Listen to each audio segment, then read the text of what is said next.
Voltou Eliseu para Gilgal, havia fome naquela terra, e estando os discípulos dos profetas assentados diante dele, disse ao seu moço: põe a panela grande ao lume e faze um cozinhado para os discípulos dos profetas.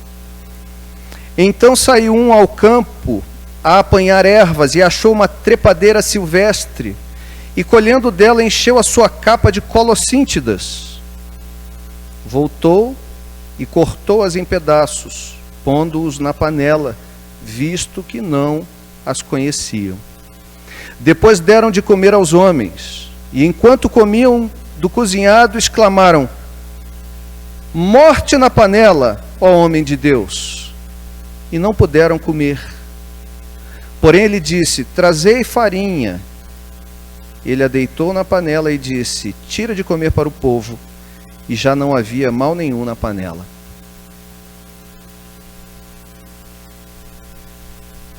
Eu voltarei a esse texto um pouquinho mais adiante. Mas quero começar dizendo para você que é fato público e notório que a população evangélica em nosso país vem crescendo em grandes proporções. Desde o boom dos anos 80, o crescimento da igreja evangélica vem sendo alvo das mais variadas pesquisas. Comparado a outros países, temos sido considerados uma superpotência numérica em termos de evangélicos. No ano 2000, alguns falavam em cerca de 28 milhões de evangélicos no Brasil, o que nos colocava na terceira posição no globo na época. Hoje os dados apontam para cerca de 40 milhões. Um dos maiores responsáveis por este crescimento é o chamado movimento neopentecostal. No início, este movimento era composto, em sua maioria, por igrejas independentes e pequenas denominações, em contraposição às denominações chamadas históricas.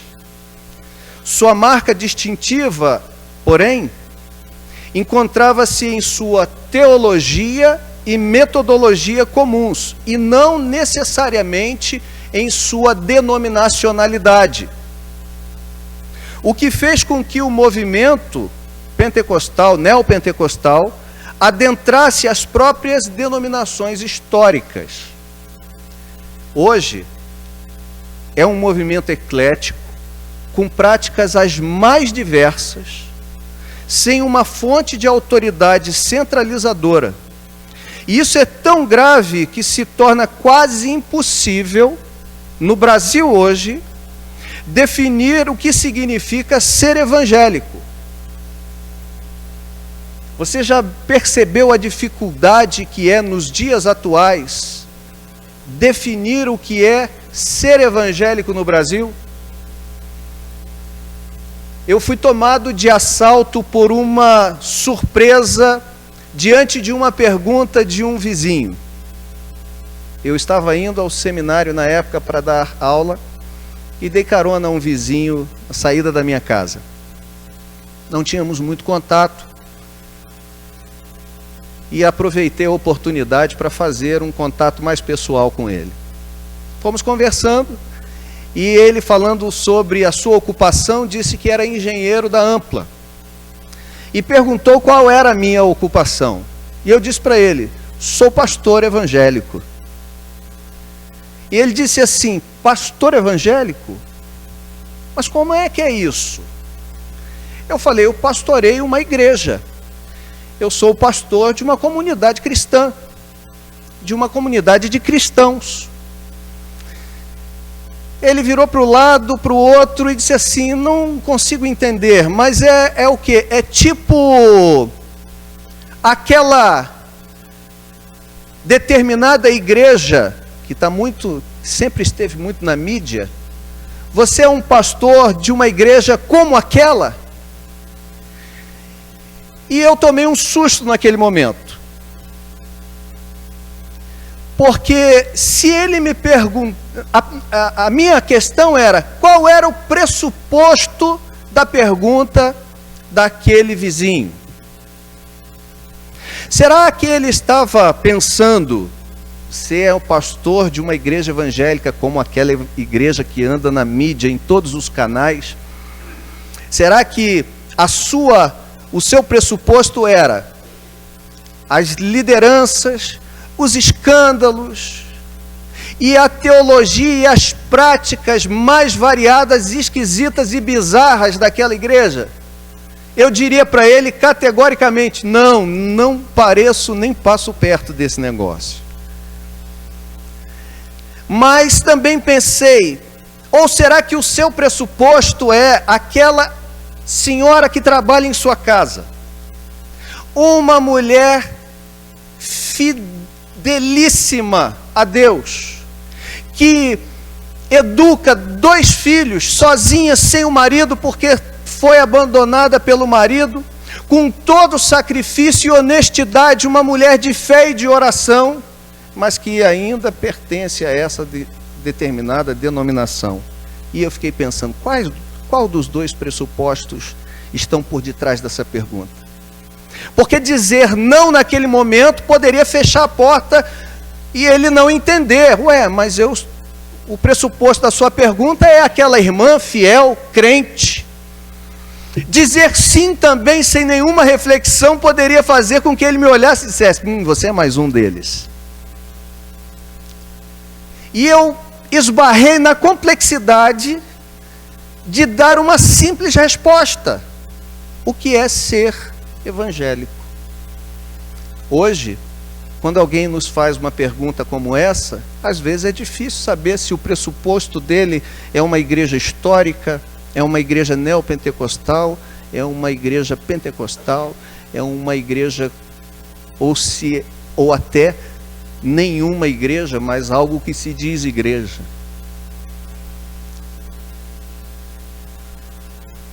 Uma grande massa evangélica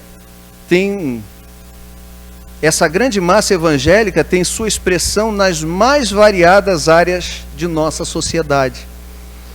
Através de programas de rádio, televisão, política, entre outros, o povo evangélico tem dado as caras e se apresentado como detentor de um grande poder social.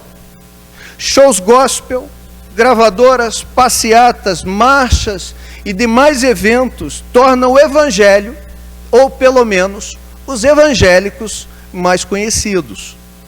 Todavia, esse aumento não tem se traduzido necessariamente num crescimento saudável, eticamente coerente, de prática relevante e bíblico-teologicamente bem estruturado da igreja. Uma das marcas distintivas do momento em que a igreja passa e do movimento neopentecostal são suas mensagens, que geralmente são pobres e fragmentadas. Verdades são atomizadas. E aí nós temos como exemplo disso, por exemplo, a teologia da prosperidade, um corte da teologia onde isso é atomizado, dinamizado de uma maneira tal que toma uma expressão como se toda a teologia fosse apenas prosperidade. Escândalos envolvendo líderes e suas igrejas, o que ao invés de gerar um impacto positivo na sociedade, contribui para uma crítica por parte da mesma.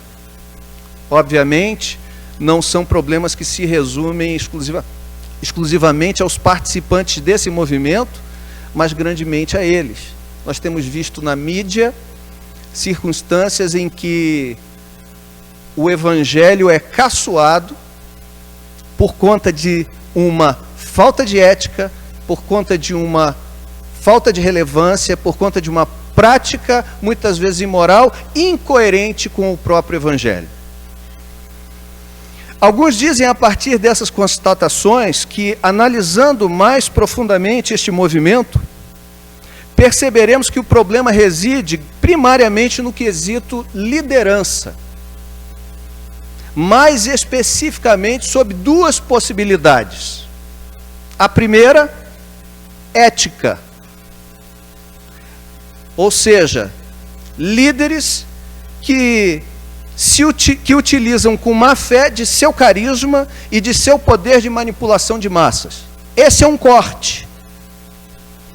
O segundo corte, que é o foco desse trabalho, é aonde eu quero explorar e é aonde nos interessa mais, é a crise bíblico-teológica. Líderes, dessa vez, mal preparados, sem uma boa formação, oriundos de um crescimento rápido e sem controle, que têm encontrado na repetição de seus aprendizados sua prática e doutrina para a igreja.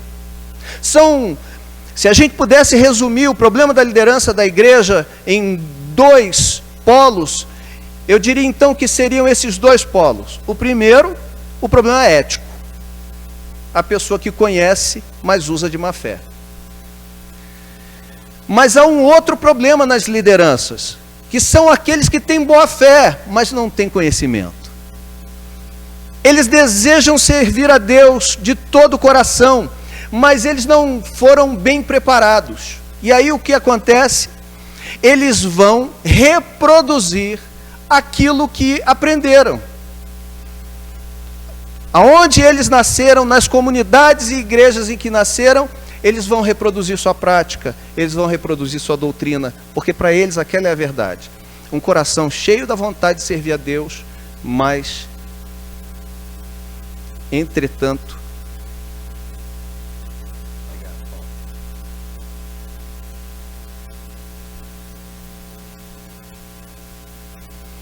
mas uma falta de capacitação para isso. A crise, então. O termo neopentecostalismo é oriundo dos Estados Unidos para designar o movimento de renovação carismática no meio protestante. É um novo pentecostalismo. Ele vem depois do movimento pentecostal e ele se torna um novo pentecostalismo com elementos diversos e diferentes do pentecostalismo clássico. No passado, entre as igrejas mais atingidas pelo neopentecostalismo estavam as denominações históricas batistas, presbiteriana e metodista.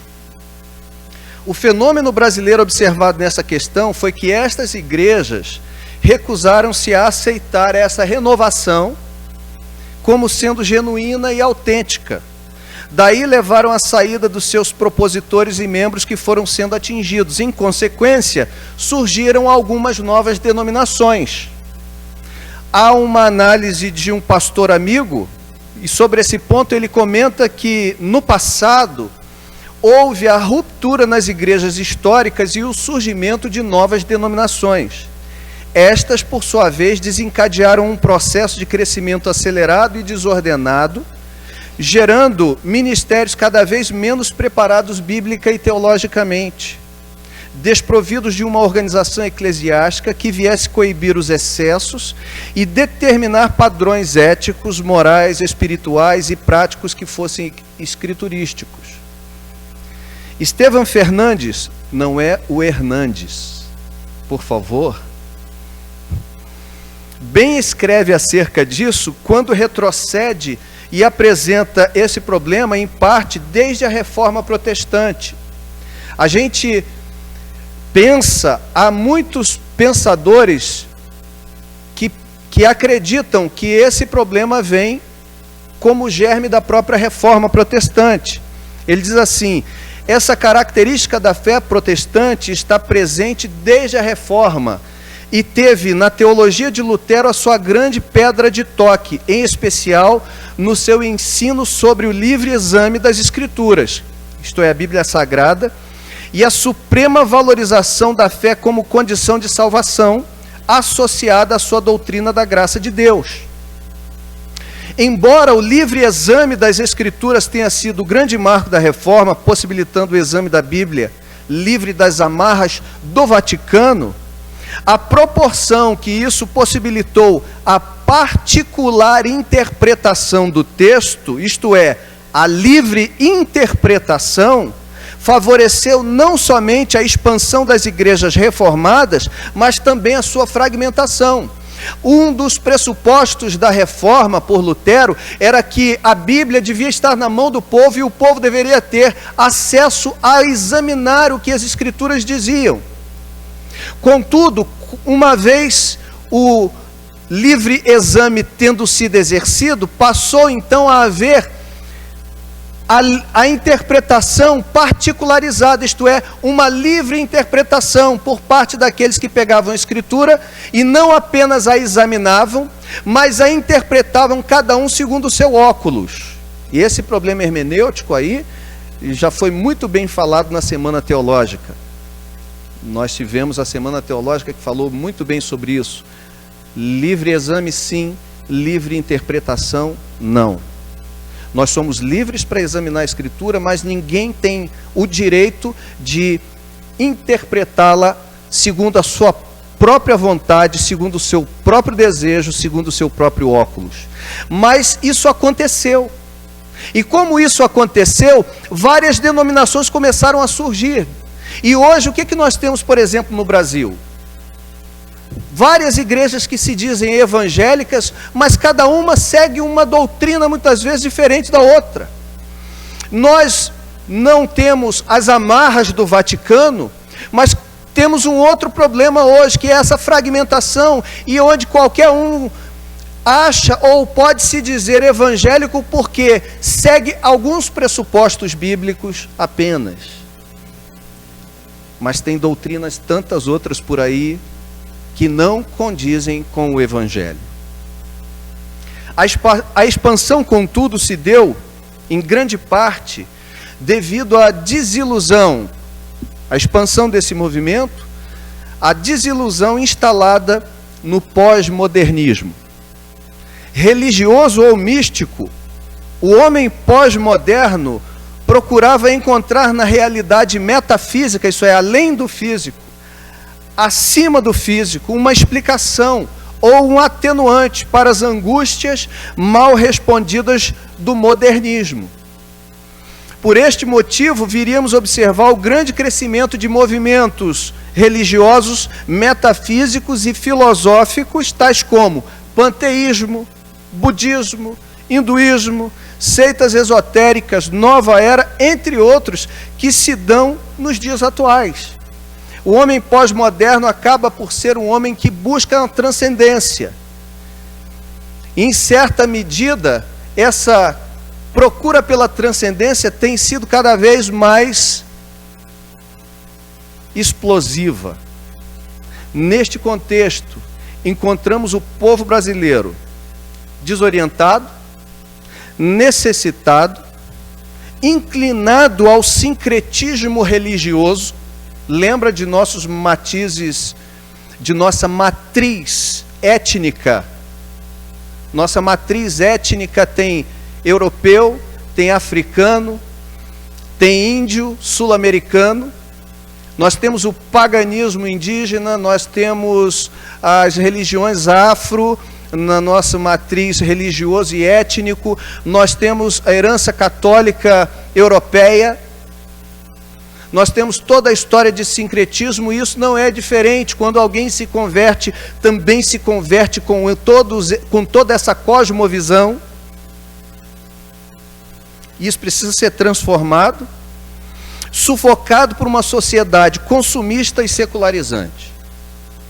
É neste mesmo cenário que também cresce o nosso cristianismo. E por apresentar uma proposta de satisfação dos anseios espirituais e físicos desta massa aflita, o movimento neopentecostal encontrou sua força motriz. No movimento neopentecostal, você pode encontrar o céu já aqui na terra. Você pode conquistar já o céu aqui na terra. Pastor Isaltino Gomes, falecido, pastor batista, pastoreou a Igreja Batista do Cambuí, em São Paulo. Fez uma palestra enorme sobre neopentecostalismo por volta do ano 2004.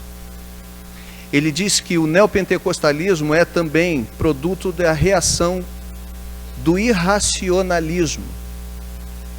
Diante de uma sociedade tecnológica, neste sentido, o neopentecostalismo também apela para o irracionalismo filosófico, e seus pregadores desdenham dos pregadores bem preparados. Estes, ele diz, conhecem palavras humanas, aqueles conhecem o poder de Deus. E lá vem outra exegese daquelas de arrepiar, a letra mata e o espírito vivifica. Você já deve ter ouvido isso. Não, irmão, eu sou do poder. Aquele lá gosta de estudar, mas eu sou do poder. Que a letra mata, mas o espírito vivifica. O exegese de arrepiar os cabelos. Um texto completamente divorciado do seu contexto. Mas o movimento neopentecostal não se resume a questões meramente sociológicas. Ele encontra o seu maior alicerce na questão teológica propriamente dita. Nessa mesma palestra, o pastor Isaltino adverte dizendo: quero deixar claro, no entanto, que suas raízes do neopentecostalismo não são sociológicas, mas teológicas. Os fundamentos são teológicos e não podem ser reduzidos à questão socioeconômica. Tem gente que poderia dizer assim: ah, não, é isso mesmo, isso acontece em comunidades pobres, comunidades carentes, que não têm recurso, então busca na religião uma fuga da sua realidade. Ele diz: não, de forma nenhuma. Assim fosse, não haveria neopentecostalismo em comunidades ricas e economicamente seguras. E hoje em dia tem para chuchu. Dr. Paulo Romero afirma que sua preocupação, além de não estar focada na questão sociológica, tampouco encontra seu maior alvo na questão ética. Sua preocupação encontra-se na crise teológica.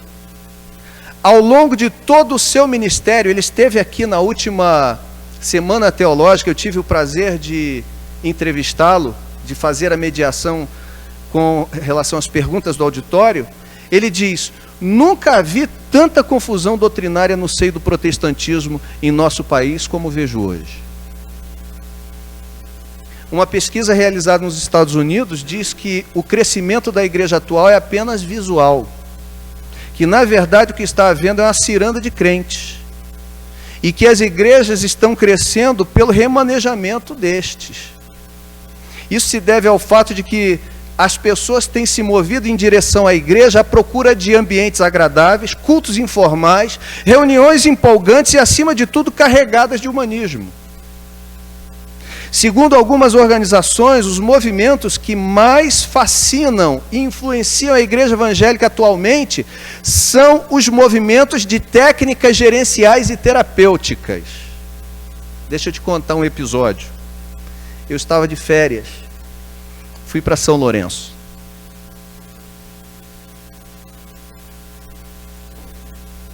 Terrinha boa, pacata, sul de Minas. Era uma terça-feira e eu virei para minha esposa, Alessandra. Minha mãe estava lá conosco, nossos filhos estavam com ela, ficaram com minha mãe. A gente estava desejoso, na época eles eram um pouquinho menores, a gente estava desejoso por participar de um culto. Pensamos, vamos aonde? Procuramos uma igrejinha lá, vamos procurar uma igreja para a gente cultuar a Deus nessa terça-feira. Passamos lá numa praça no centro de São Lourenço, tinha uma igreja presbiteriana. Mas estava lá, terça-feira, culto de estudo. Falei, de férias, sentar para teologia agora não vai dar, né? Estou querendo uma coisa mais livre, a gente adorar a Deus, um culto mais com louvor e tudo mais. Beleza. Andamos mais um pouco e passamos em frente a uma placa de uma comunidade. Falei, vamos ficar aqui. Então vamos. E começou o louvor, estava muito animado, estava muito legal. A gente estava ali louvando a Deus, estava uma bênção. Depois uma palavra meio breve, meio longa, que a palavra era breve, mas era tanto conteúdo distante da palavra longo, E a gente sentado ali, mas tentando apurar as coisas ali. Vamos depurar esse negócio aqui, vamos pegar uma essência aqui, o que Deus quer, né? O que a gente pode ouvir da palavra de Deus aqui hoje. E fomos assim caminhando, nos esforçando, até que num determinado momento, não muito distante, a pessoa que estava pregando disse assim: mas agora, queridos, que não tinha falado muita coisa com nada não, sabe? Agora nós vamos fazer o seguinte, nós vamos fazer uma técnica. Nós vamos aplicar uma técnica nessa hora. Eu queria que você fechasse os seus olhos, abaixasse sua cabeça. Nós vamos apagar a luz. Eu olhei para o lado, para a cara de Alessandra e falei: um culto de estudo hoje teria caído melhor. Ali nós levantamos e fomos embora. Era apenas uma técnica terapêutica. Ela ia aplicar uma técnica de psicologia. Apenas isso. Neste contexto, a igreja tem pregado a sua renovação e metodologia de crescimento e amadurecimento, baseada nesses princípios e técnicas. Por esse motivo, muitas lideranças evangélicas têm denunciado a troca do modelo pastoral pelo modelo empresarial ou psicoteológico nos dias de hoje. Em seu livro Pregação Poderosa para o Crescimento da Igreja, David Ebb denuncia a substituição das técnicas de evangelismo pelas de marketing. Em muitos artigos e citações de encorajamento, ele faz menção de opiniões de homens que há muito vêm denunciando essa prática que tem adentrado tais igrejas na surdina, como por exemplo, a citação de Bill Hooke, que diz: precisamos ir além do crescimento através da tecnologia e perceber que o evangelho não precisa ser divulgado com técnicas de marketing. Ele precisa ser pregado no púlpito e trazido pessoalmente aos incrédulos em seu próprio ambiente. É necessário ter o conhecimento para ser pregado de púlpito e a capacidade de contextualização para ser levado uma linguagem e no ambiente que a pessoa possa receber, mas não precisa de técnica gerencial nem de marketing. O evangelho é o poder de Deus para a salvação de todo aquele que crê. Ou ainda citações sarcásticas, tais como a de Os Guinness, onde diz assim: mas para os cristãos, o impacto mais importante do marketing é sempre na mensagem em si mesma. Uma vez que o marketing passa a dominar, a preocupação não está em achar um público para ouvir sua mensagem, mas sim encontrar uma mensagem para o seu público. É a técnica do mercado. Qual é o que vende? É a mercadoria que procuram. Então, como eu faço para encher? Eu ofereço aquilo que procuram. Eu não prego então a palavra, mas aquilo que querem ouvir. E aí ele diz assim: o marketing messiânico está levando o evangelicalismo contemporâneo perigosamente próximo ao liberalismo criticado anteriormente por Richard Niebuhr, como um Deus sem ira, trazendo homens sem pecado a um reino sem julgamento através das ministrações de um Cristo sem cruz.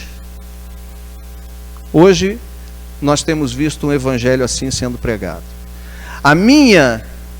Eu destaquei algumas palavras, 4, ira, pecado, julgamento e cruz, porque essas são palavras fora de moda. Essas são palavras que hoje em dia ficam difíceis de ser faladas em púlpito, porque podem ser ofensivas, alguns dizem.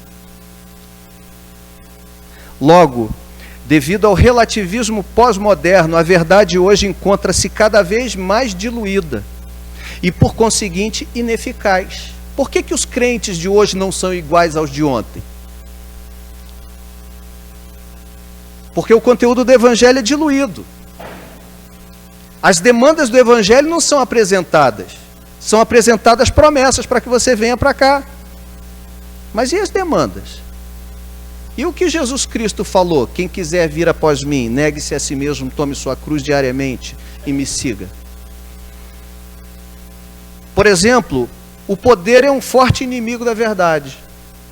Muitos hoje em dia chegam a negligenciá-la, a verdade, quando não preteri-la de todo.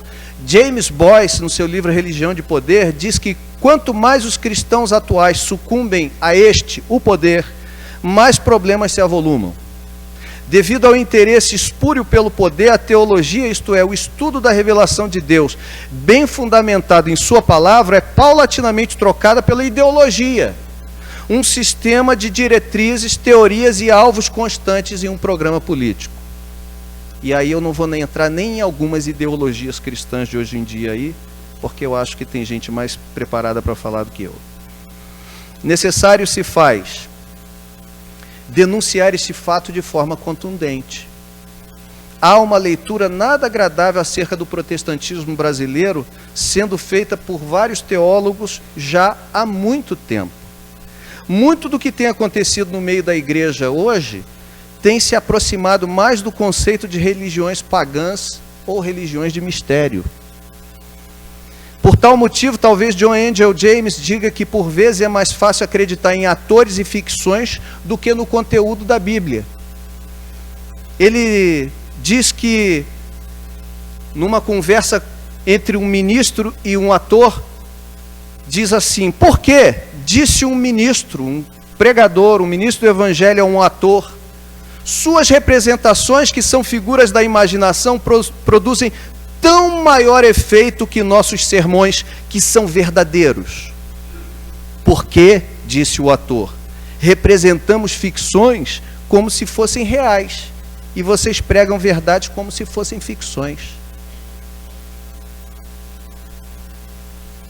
Um dos maiores cuidados que os escritores do Novo Testamento tiveram foi o de apresentar Cristo a partir de uma perspectiva correta. Dr. Paulo Romero diz que quando alguém crê num Jesus errado, embarca numa salvação errada e desembarca num céu errado. Esse é o problema de se apresentar uma mensagem equivocada e um Cristo que não é o bíblico. Você vai se decepcionar onde você vai chegar. Podemos observar ao longo da história da igreja o zelo que muitos apologistas tiveram, debatendo em concílios intermináveis questões como a divindade de Cristo, sua essência, etc. O que para os evangélicos de hoje, pós-modernos, pode parecer pura bobagem. Isso é besteira, pô.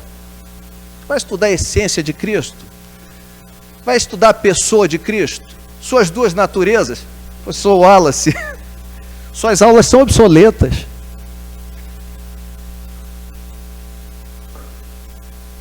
Dr. Ângelo Galhardi Júnior, escrevendo acerca do ensino relevante das Escrituras na Igreja Evangélica Brasileira, acrescenta uma questão importante.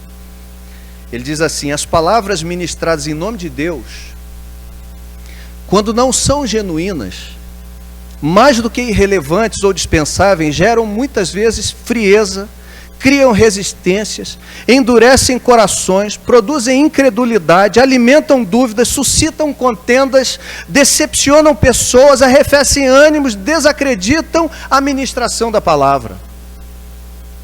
O ensino errôneo da palavra de Deus mais escraviza do que liberta. Crentes sinceros e piedosos, zelosos em uma vida de santidade no serviço ao Senhor, podem se tornar excessivamente preocupados, deprimidos ou angustiados quando postos debaixo de julgos e opressões devido ao aprendizado de doutrinas erradas. Talvez seja o caso de alguns de vocês aqui, que já passaram talvez por algum lugar, estejam chegando em outro, onde você possa dizer: graças a Deus, Jesus me libertou e eu não sabia.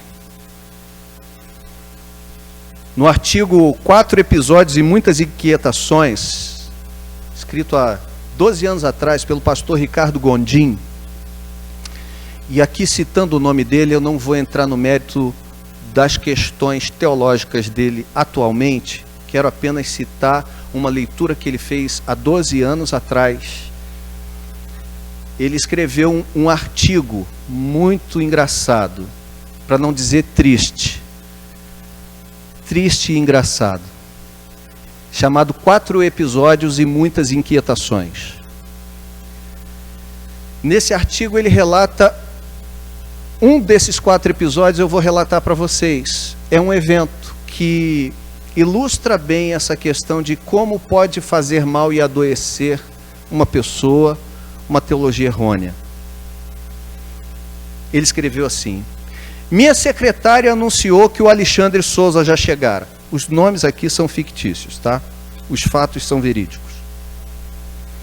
Pedi então que ele entrasse em meu escritório, pois queria um aconselhamento pastoral. Aproximou-se cabisbaixo e me encarou apenas de soslaio, embora apertasse minha mão com firmeza. Notei logo sua timidez.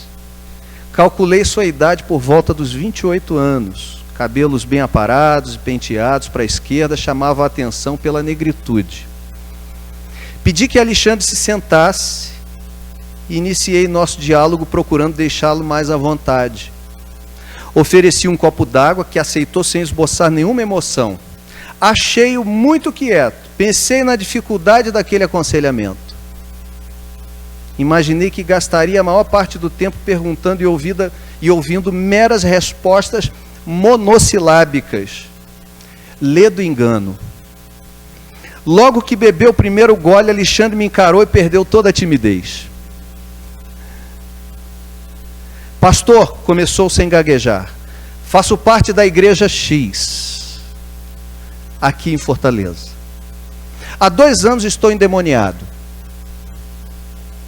Vim aqui porque preciso de libertação, emendou. Mostrei-me surpreso. Endemoniado? Você está em pleno controle de suas faculdades mentais, emocionalmente equilibrado e com um semblante tranquilo. O que lhe leva a crer que está endemoniado? Sua resposta me deixou ainda mais perplexo. Todas as sextas-feiras eu vou ao culto de quebra de maldições em minha igreja. E faz 2 anos que eu caio tomado por demônios em todos os cultos. Pela voz não parecia indignado, apenas cansado. O bispo põe a mão sobre a minha cabeça e eu fico agoniado. Tenho vontade de tirar a mão dele de cima de mim. É nesse exato momento que acontece. O que? Interrompi. Fico nervoso, com uma aflição muito grande. Quero tirar a mão do bispo de cima de mim. Acabo caindo no chão. Lá me dizem que essa aflição é demoníaca. Questionei ele porque o bispo então não conseguia libertá-lo totalmente, já que sua possessão se manifestava semanalmente há 2 anos. Explicaram-lhe que esse tipo de demônio é muito esperto. Quando o expulsavam da mente, ele corria para o espírito. Do espírito se escondia na vontade, da vontade pulava para a alma. Dessa forma, continuava cativo, mesmo já batizado e mesmo havendo terminado seu curso sobre plenitude do Espírito Santo. Mostrei-lhe que não era possesso, apenas um inocente útil, um joguete nas mãos dos líderes que precisavam de pessoas sugestionáveis para valorizar os cultos de libertação da sexta-feira. Ele conclui então dizendo: esses 4 episódios descritos, palavras dele, o pastor Ricardo, são verdadeiros. Esse é um deles. Os outros eram piores, aí eu tirei para vocês não escandalizar muito. Todos patéticos. Realmente aconteceram nas cidades mencionadas, apenas os nomes são fictícios. Ilustram bem o que invade as igrejas evangélicas no Brasil. Entendo que as pessoas têm o direito constitucional de crerem, praticarem ou pregarem o que quiserem. Entretanto, não deveriam fazer em nome da fé protestante evangélica. Muito sangue já foi derramado. Muitas vidas sacrificadas e muitos missionários afadigados para que testemunhássemos tanta superficialidade. Além disso, produzem um estrago imensurável em vidas. Muita gente já perdeu a fé. Qualquer pessoa com um mínimo de senso crítico, depois que passa a euforia, o fanatismo, se sentirá envergonhada de um dia haver participado de ambientes onde imperaram tantas tolices. Acabam trilhando o caminho do cinismo ou da revolta. Eu conheço um monte. Uma das igrejas que mais cresce no Brasil hoje é a Igreja dos Desigrejados. Tem um livro do pastor Hidauro. Uma das igrejas que mais cresce hoje em dia é a Igreja dos Desigrejados. Se você for ver, tem um monte de gente desiludida com a fé, que se sentiu enganado em algum momento da sua caminhada, que achou que tudo era igual, ou que todo lugar é igual àquele que ele participava. Ele diz: torna-se necessário que aconteçam denúncias internas entre nós, para que o evangelho não se desfigure em um outro evangelho. Se nos calarmos, mancharemos nosso legado de fé e nos tornaremos culpados por omissão. Quando a igreja deixa de salgar e passa a ser motivo de chacota, para nada mais serve senão para ser lançada fora e pisada pelos homens. Há muito joio dentro das igrejas evangélicas e ele não se parece em nada com o trigo. Pelo contrário, dá-nos vontade de rir e de chorar ao mesmo tempo. Protestemos antes que só dê vontade de chorar. Hoje, a teologia e doutrina evangélica brasileira estão mais parecidas com o caldo de Colossíntidas do episódio de Eliseu em 2 Reis, capítulo 4, 38 a 41, com seu slogan: a morte na panela, do que com o genuíno leite espiritual de 1 Pedro 2,2. O episódio de 2 Reis mostra que Eliseu estava com os discípulos dos profetas e manda que um deles, um moço, fosse apanhar comida para fazer para todos comerem. Ele vai, ávido, encontra uma trepadeira silvestre, também uma colossíntida, uma espécie de árvore que parecia uma videira, mas não era. E lá diz o texto que nós lemos que ele enche a sua capa avidamente, e chegando, corta tudo em pedaços e prepara um panelão. Só que na sua boa vontade, na sua euforia, na sua super disposição, sem procurar conhecer o que era, sem ter entendimento do que era, ele estava preparando um prato que ia matar a todos os homens, achando que estava fazendo o que era bom. A analogia que eu faço é que parece que hoje em dia na igreja evangélica brasileira há morte na panela. Tem muita coisa sendo pregada com cara de evangelho que não é evangelho. Tem muita coisa sendo pregada, mas na verdade é um caldo de Colossíntidas ao invés de ser a palavra genuína de Deus. E cedo ou tarde acaba por matar ou arrefecer a fé de muita gente. Graças a Deus, naquele episódio, Eliseu estava ali, a figura do líder maduro, estruturado, e que pega o éfa de flor de farinha, que era a farinha destinada à questão cerimonial, e mistura, e ali ele corta o veneno daquela erva brava. Ainda existe uma forma da gente cortar o veneno dessas heresias, dessas teologias que não têm dado crescimento à igreja. É a genuína palavra de Deus. A gente combate isso ensinando o ensino sólido, bíblico e teológico. É com o ensino sólido, é com conhecimento sólido, é com base bíblica. Contradição, então, na espiritualidade atual. Apenas mais um corte para a gente já caminhar para o fim. Dentro dessa espiritualidade nossa, então, o que existe? Em função de tudo isso que a gente tem vivido, há um certo dualismo na nossa espiritualidade. Há uma luta entre experiência e doutrina. Alguns são a favor apenas da experiência, outros apenas da doutrina.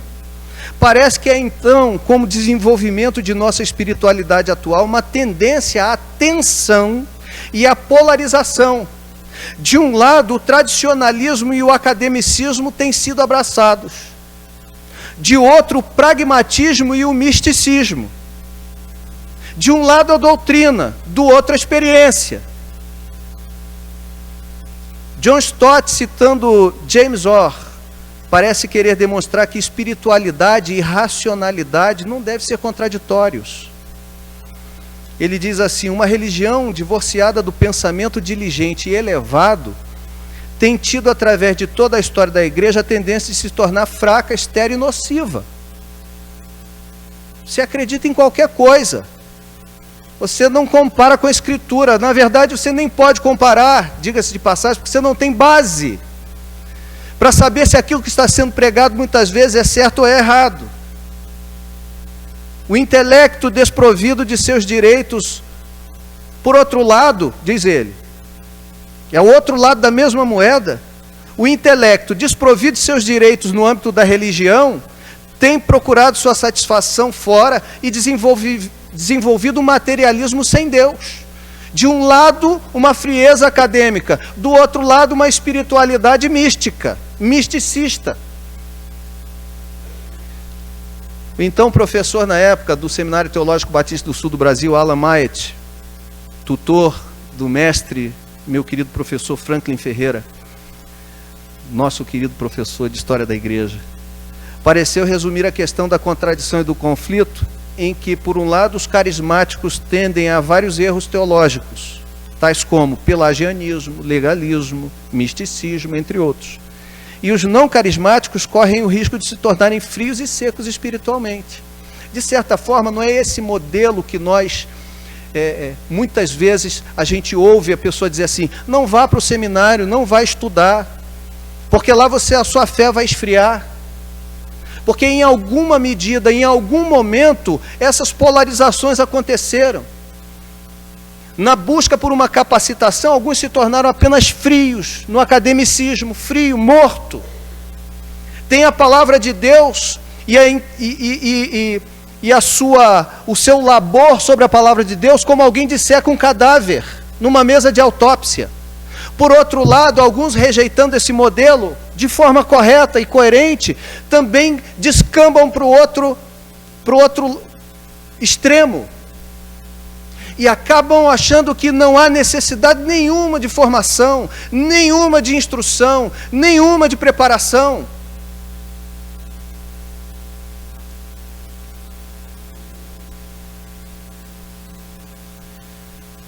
John Stott, escrevendo, sintetiza o drama da seguinte forma: muitos têm zelo sem conhecimento, entusiasmo sem esclarecimento.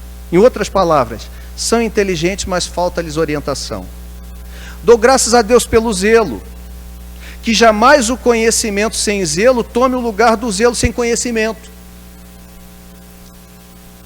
O propósito de Deus inclui os dois: o zelo dirigido pelo conhecimento e o conhecimento inflamado pelo zelo. É paixão de um jeito no coração e luz na mente. É um incendiando o outro e o outro dando as bases para o primeiro. A entrega sem reflexão é fanatismo em ação. Mas a reflexão sem entrega é paralisia de toda ação. Conhecimento, espiritualidade, poder. Um ponto importante que deve ser mencionado diz respeito à denúncia que muitos fazem acerca da prática cega dos dons espirituais, por se ignorar as Escrituras. Não se deve supor dessa afirmação que os crentes devem ignorar os dons.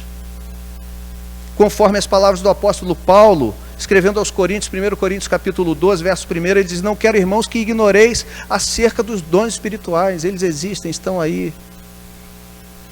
Porém, é preciso lembrar que os erros que estavam acontecendo na igreja de Corinto eram devido à supervalorização dos dons em detrimento dos princípios, de uma prática cega sem um conteúdo doutrinário. São Jerônimo, afirmaria alguns anos mais tarde: ignorar as Escrituras é ignorar a Deus. Empreender práticas de ar cristão sem o conhecimento pertinente das Escrituras é se expor a cometer erros, impulsionar práticas antibíblicas e gerar heresias das mais diversas. Caramba, 400, próximo do ano 400 depois de Cristo, quarto século da era cristã, Parece que ele escreveu para os dias de hoje. Verdadeiramente a espiritualidade contemporânea tem sido afetada por este problema. Vocês concordam comigo? A dualidade na praxis religiosa do protestantismo brasileiro pode muito bem ser descrita pelas palavras do missionário, pastor e teólogo Ronaldo Lidório. Ronaldo diz assim: no Brasil sofremos pela forma como historicamente não temos conciliado vida piedosa com zelo pela palavra, exercício da fé com convicção teológica, expectativas humanas com critérios escriturísticos. Os extremos são perigosos.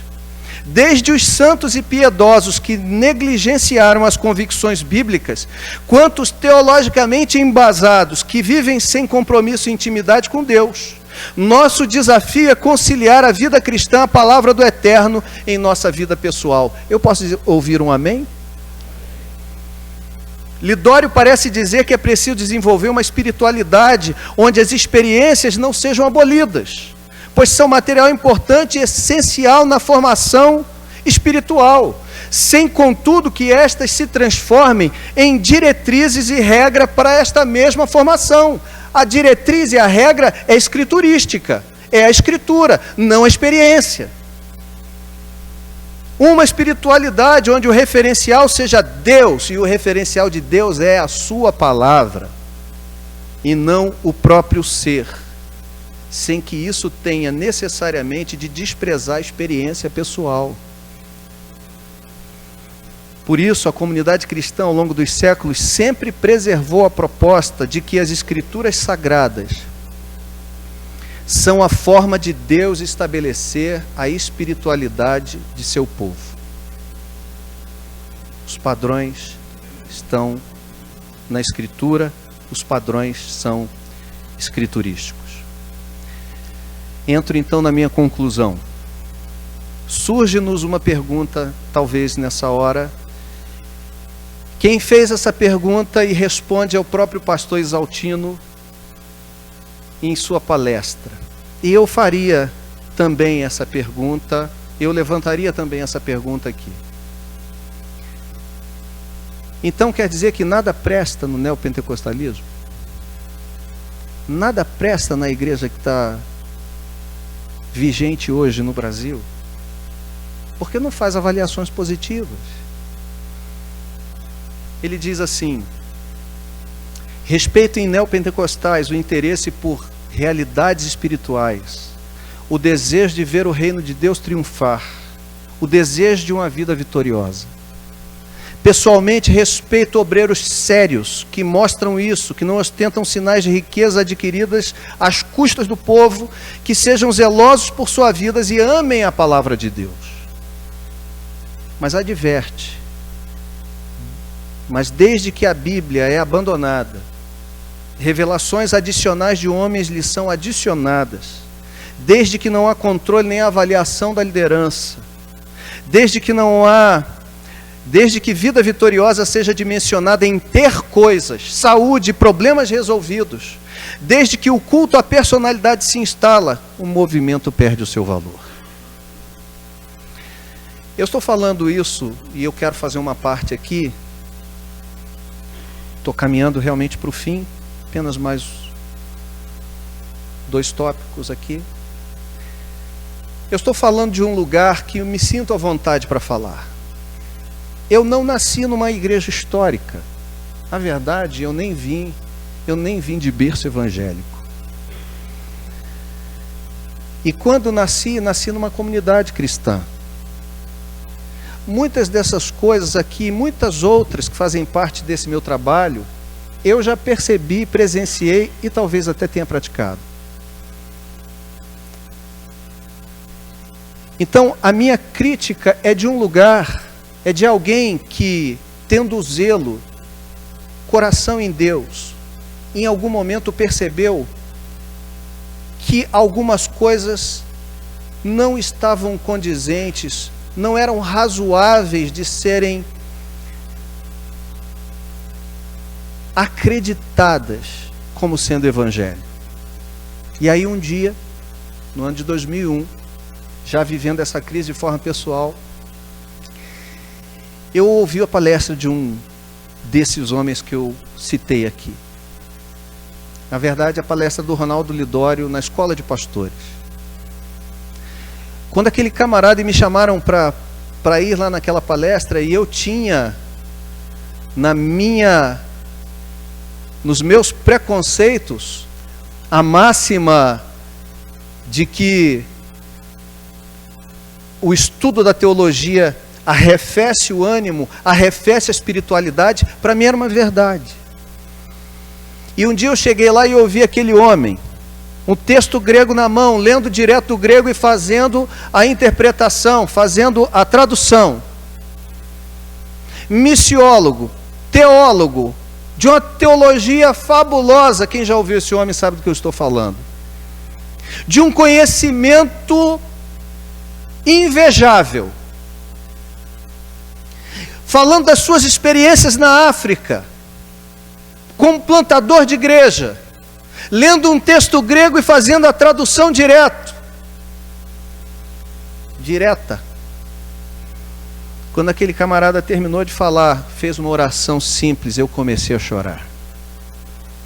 O detalhe é que ele estava sentado na minha frente, no início da palestra, e quem começou a fazer o louvor diz assim: vira para o irmão que está ao seu lado aí, ou tem alguém atrás de você, fala com ele. E ele estava assim, de tênis, bermuda, calça jeans, tênis, uma camisa de malha, e aquele irmãozinho virou para trás, falou comigo, e eu ainda falei assim, ainda pensei comigo mesmo, e esse irmãozinho sentou sozinho ali no lugar dos pastores. O que está fazendo ali? A lambada veio depois, quando ele foi convidado para ir à frente falar. E aí, ele termina de falar, faz a sua oração, e eu choro igual criança. E saí daquele lugar dizendo assim: meu Deus, se tem condição de chegar alguma coisa, se tem condição de eu tocar a orla das vestes desse camarada, ou desatar a sandália dos seus pés, eu vou querer caminhar para isso. Deus quebrou ali o meu preconceito.